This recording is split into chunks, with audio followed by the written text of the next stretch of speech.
Hi, my name is Anant and I welcome you to this edition of 22 Yards. Let's talk about the just concluded India versus New Zealand test match, which finished off today, and we were summarily defeated by New Zealand. So the first thing is that one needs to really congratulate New Zealand. They came here as the underdog. They were missing their best batsman and they played a terrific game. They were really good throughout the test match, took their chances and managed to achieve what seemed impossible just a few days ago. They were able to register a win in India, and they have won a test match in India after 36 years. The last time was in 1985 when the team came with the great Richard Hadlee, and Hadlee had bowled beautifully. And before that, they had won only once in 1969. So in the last 70 years, this is only their third win in India, and it's a historic occasion, and New Zealand have really proved to be a tough competitor. They played really well. So the game has been played for around 150 years. The most important thing that is there in the game is the pitch on which the game is played. The 22 yards matter, and that hasn't changed. India won the toss, the conditions were overcast, and the pitch was helping the swing bowlers of New Zealand. And suddenly, they found themselves in conditions that they knew better than the Indians. And they were able to roll out the Indian team or bowl out the Indian team for a paltry total of 46. So this is, you may imagine that there is a great difference or a great gulf between the Indian side and the New Zealand side, and probably the Indian side is better in many conditions. But you give New Zealand conditions like akin to the conditions that they have on their home pitch, and suddenly you find a different team, a different proposition, and they bowled absolutely beautifully. It was in no way a 46 all-out pitch, and even though Rohit Sharma got it wrong, was pilloried for going ahead and batting first, the New Zealand bowlers have to be given credit that they made his decision look much worse than it was. There could always have been a possibility that the Indians would have lasted, would have fought, and were maybe 2 or 3 down in the first session, and the conditions would have improved, and India would have done much better and maybe gotten up to a score of 150 or even 200. That did not happen. That is because Southee, Rourke and Matt Henry made full use of the conditions and just did not give India the space or the elbow room to come out of the tricky situation that they were in. There is one more thing that I would like to add here, that India does play fast bowling really well. They play well on the bouncy tracks. They are also very good on wickets that spin. But there is a problem where there is movement in the air and the ball starts to swing. And that perhaps explains why we have not done as well in New Zealand, in England and in South Africa. Whereas we do very well in Australia, we do very well in India when we are playing at home. The primary reason, I believe, is that we have a weakness against the moving ball. And not only that, but we are also short on the bowling side. We do not have a genuine swing bowler like Bhuvneshwar Kumar, Praveen Kumar or even Deepak Chahar. I think for conditions that help swing bowling, we need to have a bowler that kisses the surface, is able to move the ball at good speed and is able to then run through sides. We do not have such a bowler. All our bowlers are hit the deck bowlers, even though Bumrah is an extraordinary bowler and is an all conditions bowler. But the rest of our side is very good. But specific to these conditions, I still think that we need a bowler of the kind that Bhuvneshwar Kumar was, and who can maximize these conditions to the benefit of his team. New Zealand is suddenly looking like a great side. Rachin Ravindra is batting like a dream. Devon Conway is a resilient batsman. You have Matt Henry who's swinging the ball beautifully. Southee is ever reliable. He's just been removed from captaincy. He feels unburdened, has contributed both with the bat as well as with the ball. The spin department is not as strong, even though it's good, but I wouldn't say it is as strong as the Indian spin department. But they have definitely shown that they are here to compete and they are here to win the series and not just make up the numbers in India. Things can only get better for them from here if Kane Williamson comes back. He's by far their best batsman. He is experienced, he's a wonderful captain, and I don't know if he's going to be available for the Pune test, but if he comes back into this team, India really has a fight on their hands in the next two tests, especially. A lot depends on this test series with the World Test Championship final being on stake. and we will need to win the next two tests because we can be in a tricky or a prickly situation in Australia when we go there in November. The one thing I would like to say is that India lost this test match many times. First, we lost it at the toss, where Rohit Sharma mistakenly, and mistakes can happen, decided to go ahead and bat first in overcast conditions, which were very helpful to the New Zealand bowlers. Secondly, our batting at that time itself was not resilient enough, was not strong enough, was not disciplined enough to counter the New Zealand bowlers who were bowling beautifully, albeit greatly assisted by the pitch. Thirdly, I think we were in very good situation when we had them down for 217 for 7. We had taken 4 wickets very quickly on the third day, but then I do not know what happened. We did not use Bumrah. Our bowlers lost their zip and nip, and Southee and Rachin Ravindra were able to tailor a partnership which was 160 or 170 runs and turned the game on its head. So I think that is also where, we were absolutely given a death blow. That partnership really changed the game and had a huge impact on this game. Then when India came into bat, we started very well. The Indian players were very determined. Compared to the first innings, Rohit Sharma was batting beautifully. So was Yashasvi Jaiswal. And for some reason, Yashasvi Jaiswal then just jumped out of his crease and practically threw away his wicket. In a match in which we were so behind, this kind of a mistake really cost us. And Yashasvi Jaiswal is really the mainstay of Indian batting right now. Of course, he's very young, and I'm sure this experience is going to be good for him, and he's going to reduce going forward. These errors are going to definitely come down. Then once again, when Sarfaraz Khan and Pant had batted brilliantly, scintillatingly, had built a huge partnership, and New Zealand were completely looking clueless, had run out of ideas, were down for the count. They took the new ball. The new ball was doing a bit, but Sarfaraz Khan then, instead of, even though he got a brilliant 150, let me first say, he for some reason played a airy-fairy shot which he had eschewed till then and got out. The ball was not doing as much after the first 2 or 3 overs had already been bowled. So that's again where, we opened the door for the New Zealanders to come in. And after that, of course, our tail or even our middle order couldn't really stand up. The one big incident that had a massive impact on this game was that when Pant was batting, and he was absolutely rollicking. He was batting beautifully like he does, playing audacious shots. He hit one ball too well, I think. He knocked it out of the stadium. It was the shot of the match, and it brought an awe-inspiring expression throughout the stadium. But what had happened was that the ball got hit outside of the stadium, and another new ball had to be taken. Now, this new ball seemed to do much more than the new ball that was being used before that. And I think that had a massive impact on the game, because then suddenly India lost 6 wickets for 36 runs. It had better bounce, it was swinging more, and New Zealand played bravely, and in this particular case, I think the rub of the green also favored them. Otherwise, India definitely had the batting reserves at the time, with Rahul and Pant batting. Rahul had also started well, and then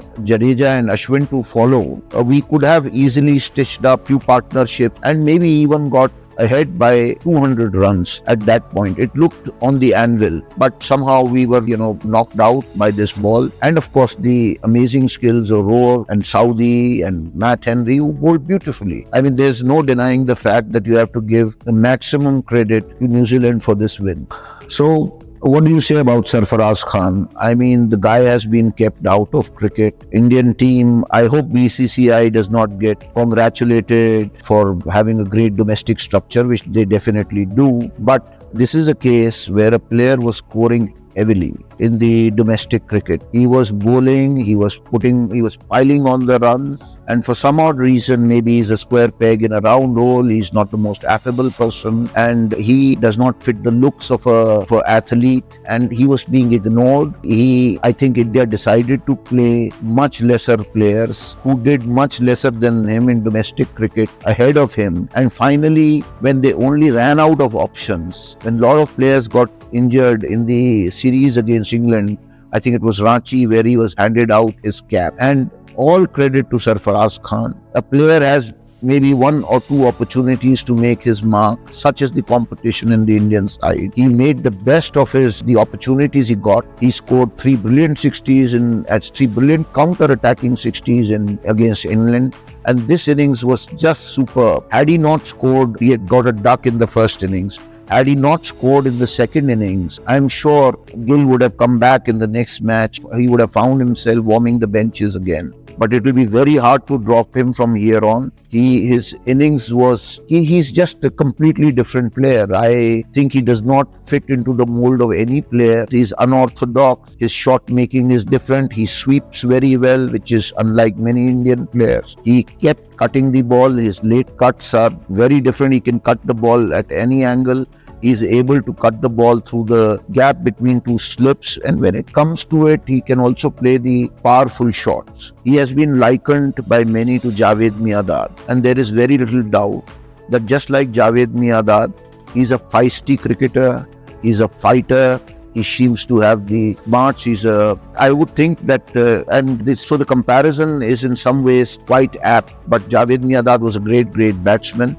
And Sarfaraz Khan has just started his journey. So the comparisons are good, but he has a long way to go before he can be put into a category which comprises of players like Javed Miandad. And I'm sure over a period of time, he will do very well. His game is very good against pace. There was a particular period of time where I think it was in Dharamshala, where Mark Wood was bowling to him, and he suddenly unleashed an array of very aggressive strokes against him. So I don't think that pace would trouble him as much. And the only way to find out is by keep playing him, and if he keeps putting up the performances, then I think he will soon cement his position in the side. On the other hand, Pant gave everybody a scare when he was writhing in pain, being hit on the knee that had been injured in the accident. But what an innings he played. He was absolutely brilliant. The audacious nature of his shot making is something to behold. And there is such unpredictability that he can defend a couple of balls, then suddenly he can unleash shot that makes you wonder, how did he ever play it? In which textbook is it there? Not only that, Rishabh Pant is now on a march to greatness. There is very little doubt that Rishabh Pant is now India's best wicket-keeper batsman in Test cricket ever. One can say with confidence that Dhoni was far ahead, at least till this time, of Pant in the shorter formats of the game. However, Rishabh Pant in the Test cricket is the best wicketkeeper batsman that India has had. He is leagues and streets ahead of Mahendra Singh Dhoni at the moment, and Dhoni was a very competent Test batsman. He has scored already 600s, he has 790s, and he has 2 or 3 match-winning 80s also. Most famously the 89 in the Gaba Test match. The only minor criticism I would have is that he looks so good, he looks so set, that there must be a mental thing that why he gives away his wicket in the 90s when he's actually looking good for many more and much more runs. So that would be the only thing he will probably have to work on, but it's absolutely delightful to see him play. He has now got 100 in Australia, 97 in Sydney, 89 at Gaba. He has 113, which was his first century in England. Then he got 147 in 111 balls against England, again just before he met with the accident. That must be one of the greatest innings ever played in a losing cause. He was phenomenal with 100 in South Africa, where everyone bar him and Kohli failed in that Test match on a very, very tricky track. Even the hundreds in India that he has scored have been always on difficult track. And one of the things is that India has been giving wickets to its cricketers, which are really 3 to 4 day Test match wickets. Very hard to bat on. And the result has been that most of our batsmen, most of our top order have had their averages reduced by 10 to 12%. It's happened to Virat Kohli, Cheteshwar Pujara, Ajinkya Rahane. I think KL Rahul has batted on some pretty difficult wickets in India. And then because we dish out these pitches, which are very hard to bat on, are extremely spin friendly, even for our own batsmen, they are very, very difficult. The other teams in turn give us revenge wickets when we go out and play. So our batsmen never have it easy. So in these circumstances also, Pant, who has actually played bulk of his cricket when the going has been tough, I would think that he is now, if not ever, at least of the current lot, the best difficult pitch batsman, the best batsman to have in your side when your back is against the wall. There is little doubt he is still averaging, I think, 56 or 57 in India in the past few years, where almost every batsman has had his average been cut down by the kind of pitches that we have played in. I would like to add here that I feel really sorry for KL Rahul. He looks such a good player. He has good defensive technique. He pulls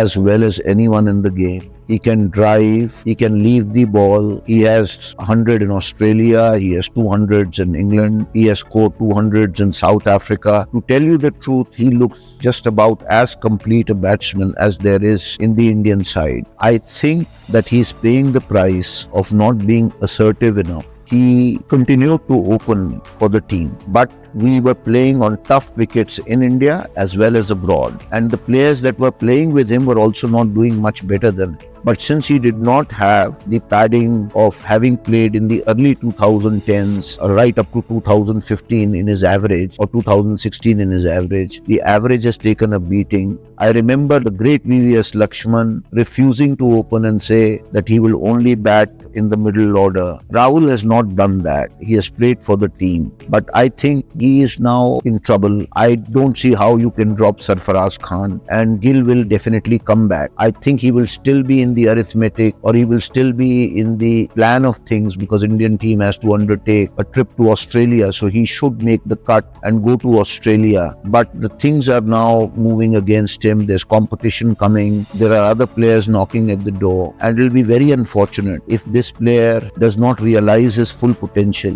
because he can easily be the best batsman in the world, or he can, if not easily be, he has the potential to be, if he can put it all together. That's how good I think he is. I was a little surprised that India went ahead and picked Siraj ahead of Akashdeep. I don't think Akashdeep has done anything wrong. Siraj has definitely lost pace. Even though he's a very good bowler, I don't think he has really improved, or he has a lot of off days. He seems off color sometimes. On the other hand, Akashdeep was consistently providing India the early breakthroughs. He also can bat a little bit in the lower order. He's a very steady bowler and has a happy knack of getting wickets. So I would think for the next test match, India should definitely think of including Akashdeep. Even if they go ahead with 3 spinners, then I would think that Akashdeep should be included in the team ahead of Mohammad Siraj. And this will also, maybe it will give Siraj a bit of rest, and may also awaken him to the fact that there is a lot of competition, and Shami's comeback on the anvil and Akashdeep's emergence, he has to up his game to remain a part of the Indian side. So lastly, we go to Pune from here. Now, what can we expect in Pune? I think India will prepare. It's time for a little bit of pitch fixing, and we will prepare a square turner. I don't think there will be as much help for fast bowlers of the kind that New Zealand has in the next game. New Zealand will also be aware of it and will have their own plans in place. So the series has now livened up. It's not going to be a walkover. India will have to fight really hard and play at their best to win the next test match, which I think they need to keep their chances alive in the series. So I will be really anticipating with eagerness the happening of the next test match, and I'll see you then. So this is Anand signing off for 22 Yards.